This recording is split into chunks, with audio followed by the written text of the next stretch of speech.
নমস্কার বন্ধুরা, আজ ঠাকুর শ্রী রামকৃষ্ণ পরমহংসকে নিয়ে কিছু কথা বলবো।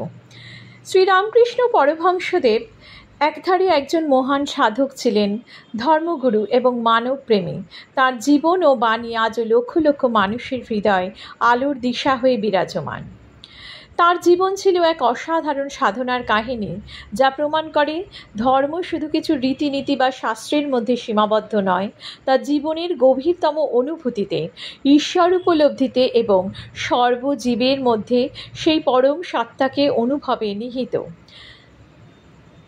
1836 সালের 18 ফেব্রুয়ারি হুগলি জেলার কামারপুকুর গ্রামে এক দরিদ্র কিন্তু ধর্মপ্রাণ ব্রাহ্মণ পরিবারে শ্রী রামকৃষ্ণের জন্ম। তার বাবা ছিলেন ক্ষুদিরাম চট্টোপাধ্যায় এবং মা ছিলেন চন্দ্রমণি দেবী। জন্মের পর তার নাম রাখা হয় গদাধর।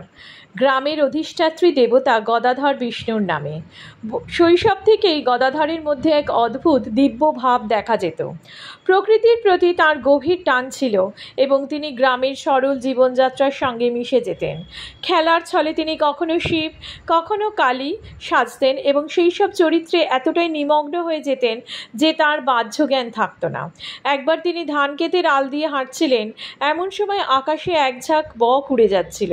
বকের সাদা শরীরের উপর কালো মেঘের যে প্রতিচ্ছবি পড়েছিল, তা দেখে তিনি এতটাই বিভোর হয়ে পড়েছিলেন যে তার সংজ্ঞাহীন হয়ে যায় তিনি। এই ঘটনা তার জীবনের প্রথম সমাধি। গ্রামের পাঠশালায় তার মন বসত না, কারণ পুঁথিগত বিদ্যার চেয়ে তার আকর্ষণ ছিল গান, যাত্রা ও লোকনৃত্যের প্রতি। গ্রামের যাত্রাপালায় তিনি বিভিন্ন চরিত্রে অভিনয় করতেন এবং তার অভিনয় এতটাই জীবন্ত ছিল যে দর্শকরা মুগ্ধ হয়ে যেতেন। গদাধরের বয়স যখন 17, তখন তার দাদা রামকুমার চট্টোপাধ্যায় তাকে কলকাতাতে নিয়ে আসেন। রামকুমার তখন কলকাতার একটি টোলে অধ্যাপনা করতেন। 1855 সালে গদাধরকে নিয়ে তিনি নবপ্রতিষ্ঠিত দক্ষিণেশ্বর কালী মন্দিরে চলে আসেন। এই মন্দিরটি রানী রাসমণি প্রতিষ্ঠা করেছিলেন। রামকুমারকে মন্দিরের প্রধান পুরোহিতের দায়িত্ব দেওয়া হয়, কিন্তু কিছুদিনের মধ্যেই রামকুমার মারা যান। এরপর গদাধরকে প্রথমে রাধাকৃষ্ণ মন্দিরের এবং পরে ভবতারিণী কালী মন্দিরের পুরোহিত হিসেবে নিযুক্ত করা হয়। এই সময়ে গদাধরের জীবনের এক নতুন অধ্যায়ের সূচনা হয়। পুরোহিতের দায়িত্ব গ্রহণের পর গদাধরের জীবনে এক আমূল পরিবর্তন আসে। তিনি মা কালীকে নিছক একটি প্রস্তর মূর্তি বলে মনে করতেন না। তার মনে প্রশ্ন জাগল, মা কি সত্যিই আছেন? তিনি কি কথা বলেন? তার ব্যাকুলতা এতটাই বেড়ে গেল যে তিনি দিনরাত মন্দিরে মায়ের কাছে কাঁদতেন এবং তাকে দর্শন দেওয়ার জন্য আকুলভাবে প্রার্থনা করতেন। তার এই অদ্ভুত আচরণ দেখে অনেকেই তাকে পাগল বলে উপহাস করত। মায়ের দর্শন না পেলে তিনি হতাশায় নিজের মস্তক প্রস্তর খণ্ডের উপর আঘাত করতেন। এই গভীর ব্যাকুলতার ফলস্বরূপ তিনি এক রাতে মা কালীর জীবন্ত দর্শন লাভ করেন। মা তাকে অপার করুণা এবং আনন্দ দান করেন, যা তার জীবনকে চিরতরে বদলে দেয়। মায়ের দর্শন লাভের পর তার আধ্যাত্মিক সাধনার উন্মোচন ঘটে। মা কালীর দর্শনের লাভের পর তার সাধনার তৃষ্ণা আরও বেড়ে যায়। তিনি আরও গভীর সত্যের অনুসন্ধানে ব্রতী হন। এই সময় তার জীবনে বিভিন্ন গুরুর আগমন ঘটে। ভৈরবী ব্রাহ্মণী তিনি এসেছিলেন দক্ষিণেশ্বরে। তিনি ছিলেন তন্ত্র ও যোগশাস্ত্রে অত্যন্ত পারদর্শী। ভৈরবী গদাধরের অদ্ভুত লক্ষণ দেখে বুঝতে পারেন যে তিনি একজন মহান যোগী। তিনি তাকে তন্ত্র সাধনার বিভিন্ন পথ শিখিয়ে দেন। গদাধর অল্প সময়ের মধ্যেই 64 প্রকার তন্ত্র সাধনায় সিদ্ধি লাভ করেন। ভৈরবী প্রথম বলেছিলেন যে গদাধরের এই ভাব অবস্থা কোনো রোগ নয়, বরং মহাভাবের লক্ষণ। 1864 সালে তোতাপুরী নামে একজন সন্ন্যাসী দক্ষিণেশ্বরে আসেন। তিনি ছিলেন একজন বেদান্তপন্থী। তিনি গদাধরকে সন্ন্যাস দীক্ষা দেন এবং তার নাম রাখেন শ্রী রামকৃষ্ণ। তোতাপুরী তাকে ব্রহ্মজ্ঞান শিক্ষা দেন এবং বলেন যে ব্রহ্মই একমাত্র সত্য এবং এই জগৎ মিথ্যা। শ্রীরামকৃষ্ণ অল্প সময়ের মধ্যেই নির্বিকল্প সমাধি লাভ করেন, যা একজন সাধারণ মানুষের পক্ষে প্রায় অসম্ভব। তোতাপুরী ভেবেছিলেন এই সমাধির অবস্থা কয়েকদিন স্থায়ী হবে, কিন্তু তা দীর্ঘ সময় ধরে বজায় থাকে। তোতাপুরী এই ঘটনা দেখে বিস্মিত হয়ে গেছিলেন। পরবর্তীকালে তিনি গোবিন্দ রায় নামে একজন মুসলিম ফকিরের কাছে ইসলাম ধর্ম সাধনা করেন। তিনি মুসলিম ধর্মশাস্ত্র অনুসারে জীবনযাপন করেন এবং আল্লাহকে উপলব্ধি করেন। এরপর খ্রিস্টান সাধনাও করেন। তিনি যিশুকেও ঈশ্বর জ্ঞানে সাধনা করে তাঁর দর্শন লাভ করেন। এই সকল সাধনার মাধ্যমে শ্রীরামকৃষ্ণ উপলব্ধি করেন যত মত তত পথ, অর্থাৎ সমস্ত ধর্মই সত্য এবং ঈশ্বর লাভের ভিন্ন ভিন্ন পথ মাত্র।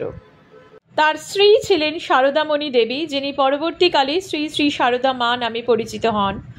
তাদের সম্পর্ক ছিল সম্পূর্ণ আধ্যাত্মিক। শ্রীরামকৃষ্ণ তাকে মাতৃরূপে দেখতেন এবং 16 বছর বয়সে তিনি শারদা মাকে ষোড়শী রূপে পূজা করেন। শারদা মা আজীবন শ্রীরামকৃষ্ণের সহযোগী ছিলেন এবং তাঁর আধ্যাত্মিক যাত্রার অংশীদার হয়েছিলেন। শ্রীরামকৃষ্ণের অলৌকিক সাধনার কথা ছড়িয়ে পড়লে বিভিন্ন জায়গা থেকে মানুষ তার কাছে আসতে শুরু করেন। তিনি যাদের জন্য অপেক্ষা করছিলেন তারা হলেন তার অন্তরঙ্গ শিষ্যরা। তাদের মধ্যে প্রধান ছিলেন নরেন্দ্রনাথ দত্ত, যিনি পরবর্তীকালে স্বামী বিবেকানন্দ রূপে পরিচিত হয়েছিলেন। নরেন্দ্রনাথ ছিলেন একজন যুক্তিবাদী, সন্দেহপ্রবণ যুবক এবং ব্রাহ্ম সমাজের সদস্য। তিনি যখন প্রথম শ্রীরামকৃষ্ণের কাছে আসেন তখন তিনি ঈশ্বর আছেন কিনা শ্রীরামকৃষ্ণ বলেন, হ্যাঁ, আমি ঈশ্বরকে দেখেছি যেমন আমি তোমাকে দেখছি। এই উত্তরে নরেন্দ্রনাথের মন পরিবর্তন হয়। শ্রীরামকৃষ্ণের অকৃত্রিম ভালোবাসা এবং আধ্যাত্মিক জ্ঞান ধীরে ধীরে নরেন্দ্রনাথের সমস্ত সন্দেহ দূর করে দেয়। শ্রীরামকৃষ্ণ তাকে নিজের জীবনের সমস্ত আধ্যাত্মিক শক্তি দিয়ে দেন এবং নরেন্দ্রনাথকে বলেন যে তিনি বিশ্বের মানুষের কাছে তাঁর বাণী পৌঁছে দেবেন। এছাড়াও তাঁর অন্যান্য প্রধান শিষ্যদের মধ্যে ছিলেন রাখাল স্বামী ব্রহ্মানন্দ, বাবুরাম স্বামী প্রেমানন্দ, তারক স্বামী শিবানন্দ এবং লাটু, যিনি স্বামী অদ্ভুতানন্দ নামে পরিচিত হয়েছিলেন। এই যুবকরাই পরবর্তীকালে রামকৃষ্ণ মঠ ও মিশনের স্তম্ভ হয়ে ওঠেন। শ্রীরামকৃষ্ণের শিক্ষাদান পদ্ধতি ছিল অত্যন্ত সরল। তিনি গভীর দার্শনিক তত্ত্বকে সাধারণ জীবনের উদাহরণ দিয়ে বোঝাতেন। তিনি বলতেন, ভগবানে বিশ্বাস স্থাপন করো, তিনিই সব। তাঁর বাণীর মূল বিষয়বস্তু ছিল ত্যাগ, ঈশ্বর প্রেম, সর্বধর্ম সমন্বয় এবং জীবের সেবা। তিনি বলতেন, শিবজ্ঞানে জীব সেবা, অর্থাৎ প্রতিটি জীবের মধ্যে শিবকে দেখা এবং তাদের সেবা করা। তিনি মানুষের হৃদয়ের অন্ধকার দূর করে তাদের মধ্যে ঈশ্বর প্রেমের আলো জ্বেলে দিয়েছিলেন। তাঁর কথামৃত গ্রন্থে তাঁর সমস্ত বাণী লিপিবদ্ধ আছে, যা আজও মানুষের কাছে এক অমূল্য সম্পদ। তিনি যখন অসুস্থ হয়ে পড়লেন তখন দক্ষিণেশ্বরে থাকাকালীন তাঁর অসুখ বেড়ে যেতে তাকে প্রথমে শ্যামপুকুরে এবং পরে কাশীপুর উদ্যানবাটিতে নিয়ে আসা হয়। তাঁর শরীরের দিকে কোনো মনোযোগ দেননি, শিষ্যদের আধ্যাত্মিক জ্ঞান দান করতেন। তাঁর শিষ্যরা তাঁর পরিচর্যার জন্য সব কিছু ত্যাগ করেছিলেন। তিনি নরেন্দ্রনাথকে দায়িত্ব দিয়েছিলেন অন্যান্য শিষ্যদের যত্ন নেওয়ার জন্য। অসুস্থতা তাঁকে থামিয়ে রাখতে পারেনি। তিনি জীবনের শেষ দিন পর্যন্ত ভক্তদের এবং শিষ্যদের আধ্যাত্মিক শিক্ষা দিয়ে গিয়েছিলেন। এরপর তিনি কাশীপুর উদ্যানবাটিতে মহাসমাধি লাভ করেন। তাঁর মৃত্যুর পর নরেন্দ্রনাথ এবং অন্যান্য শিষ্যরা তাঁর নির্দেশ অনুসারে সন্ন্যাস গ্রহণ করেন এবং রামকৃষ্ণ মঠ ও মিশন প্রতিষ্ঠা করেন। ঠাকুরের সেই অমৃত বাণী তাঁর জীবদ্দশাতে নিত্যের সঙ্গে মহেন্দ্রনাথ গুপ্ত সংরক্ষণ করেন এবং এই যা যা নথিভুক্ত করেছিলেন এই লিপিবদ্ধ কথোপকথনই পরবর্তীকালে শ্রী শ্রী রামকৃষ্ণ কথামৃত নামে 5 খণ্ডে প্রকাশিত হয়। সঙ্গে কথামৃত থেকে কিছু পরিচিত গল্প উপদেশ তুলে ধরা হলো। ঠাকুর বলতেন, জ্ঞান যখন হয় তখন ঘড়া যেমন পূর্ণ জলে ভরে গেলে আর শব্দ হয় না, তেমনি অন্তরে ঈশ্বর প্রেম ভরে গেলে মানুষ শান্ত হয়। একজন সন্ন্যাসী জঙ্গলে গিয়ে উপবাস করে ঈশ্বরের ধ্যানে বসেছিলেন, কিন্তু বাঘ এসে তাকে আক্রমণ করলো। ঠাকুর বললেন, ঈশ্বরের নাম করতে করতে জ্ঞান হারাবার নয়, বুদ্ধিও রাখতে হয়। ঈশ্বর বিশ্বাস মানে অজ্ঞানতা নয়। ঠাকুর প্রায় বলতেন, যত নদী আছে সবই সমুদ্রে মিশে যায়, তেমনি সব ধর্মের পথই এক ঈশ্বরের দিকে নিয়ে যায়। দক্ষিণেশ্বরের মন্দিরে তিনি গভীর তপস্যায় মাতৃরূপ কালীকে জীবন্ত দর্শন করেছিলেন। ঠাকুর বলতেন, মাই সব কিছু করছেন, আমি কেবল তাঁর যন্ত্র। একবার এক গৃহস্থ ঠাকুরকে জিজ্ঞেস করলেন, বাড়িতে সংসারের নানা দায়িত্বের মধ্যে ঈশ্বর চিন্তা কেমন করে সম্ভব? ঠাকুর উত্তর দিলেন, মনের মধ্যে ভক্তি থাকলে বাইরের কাজকর্ম বাধা হতে পারে না, ঘরে থেকেও মানুষ ভগবানকে পেতে পারে।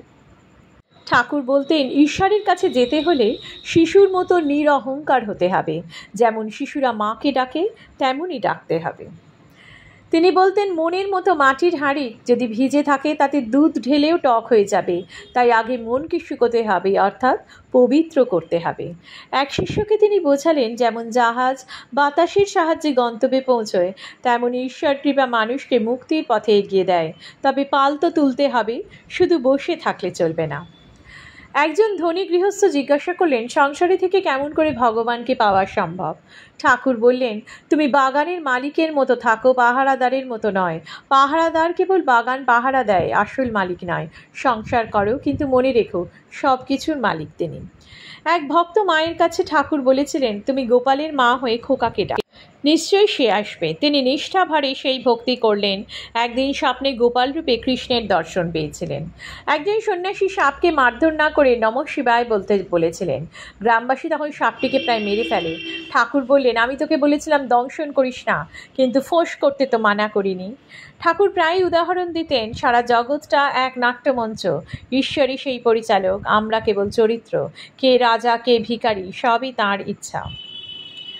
কথামৃতের আড্ডায় ঠাকুরের হাস্যরস ভোলার নয়। একবার এক গম্ভীর অতিথিকে তিনি বললেন, বেশি গাম্ভীর্য হলে গাছের মতো শক্ত হয়ে যাবে, ঈশ্বর তো ফুলের মতো নরম হৃদয় থাকেন।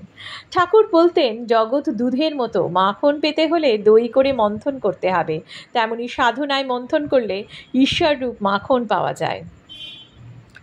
ঠাকুর বলতেন, পাঠ থেকে আঁশ ছাড়াতে যতটা পরিশ্রম করতে হয়, তেমনি সংসার থেকে আসক্তি ছাড়াতেও সাধনার দরকার। এক ভক্ত জানতে চাইলেন, মানুষ কিভাবে ঈশ্বরের যন্ত্র হয়ে কাজ করে। ঠাকুর উদাহরণ দিলেন, যেমন বাঁশি নিজের সুর তোলে না, কৃষ্ণের ফুতেই মধুর সুর ওঠে, তেমনি মানুষ ঈশ্বরের ইচ্ছায় কাজ করে। তিনি বলতেন, জলের ফোঁটা যেমন পদ্ম পাতার উপর গড়িয়ে পড়ে, সংসারে থেকে মনও যেন তেমনই আসক্তিহীন হয়ে থাকে। ঠাকুর বলতেন, ঈশ্বরকে যারা পেয়েছে তাদের কাছে সোনা মাটি সমান। মনের ভিতর ভক্তি থাকলে বাইরের জিনিসের দাম কমে যায়। সত্য ভক্তির কাছে পার্থিব লোভের মূল্য নেই। একবার তিনি বললেন, চাষি যেমন জমি কর্ষণ করে, বীজ বনে ধৈর্য ধরে বৃষ্টি আর রোদের জন্য অপেক্ষা করে, তেমন সাধককেও সাধনায় ধৈর্য ধরতে হবে। খেজুর গাছ যত উঁচু হয় তত কম ছায়া দেয়, মানুষের অহংকারও তেমন। গর্ব বাড়লে মঙ্গল কমে। তিনি বলতেন, জলের মাছ জালে পড়লে অস্থির হয়, সংসার জালেও তেমনি প্রাণী ছটফট করে, জাল ছেড়ে মুক্তি পেতেই হবে।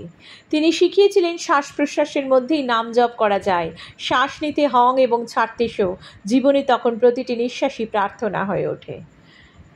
একদিন ভক্তরা মহাপ্রসাদের ক্ষীর আনলেন। ঠাকুর বললেন, যেমন ক্ষীরের স্বাদ পেতে দুধ আর চাল দুটোই লাগে, তেমনি জ্ঞান ও ভক্তি মিলেই পূর্ণতা আসে। এই রকম নানা কাহিনী রয়েছে। কথামৃতর এই কাহিনীগুলি প্রমাণ করে ঠাকুর শিক্ষা কঠোর নিয়ম বা ভয় নয়, জীবনের সাধারণ উপমার মধ্যেই অসীম সত্য। মাটির মানুষকেও তিনি বোঝাতে চেয়েছেন যে সরল ভক্তি, সত্যনিষ্ঠ এবং হৃদয়ের পবিত্রতাই ঈশ্বর প্রাপ্তির প্রকৃত পথ। ভিডিওটি কেমন লাগলো অবশ্যই কমেন্ট করে জানাবে। আর নতুন বন্ধুরা চ্যানেলটিকে প্লিজ সাবস্ক্রাইব করবে, যাতে আরও এরকম ঠাকুরের কথা জানানো যায় এবং শোনা যায়।